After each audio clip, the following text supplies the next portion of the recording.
তখন ২ জায়ান্টের কথা বলেছিলাম, ২ মহাশক্তি।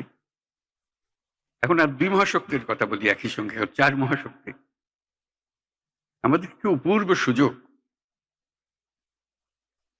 আমাদের সামনেই বিস্তীর্ণ মহাসাগর।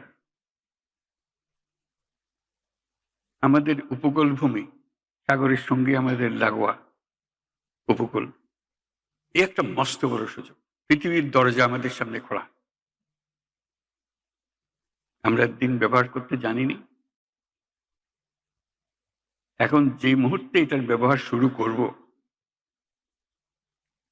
আমাদের অর্থনীতিকে লোহার দড়ি দিয়ে বেঁধে রাখলেও আর বেঁধে রাখতে পারবে না।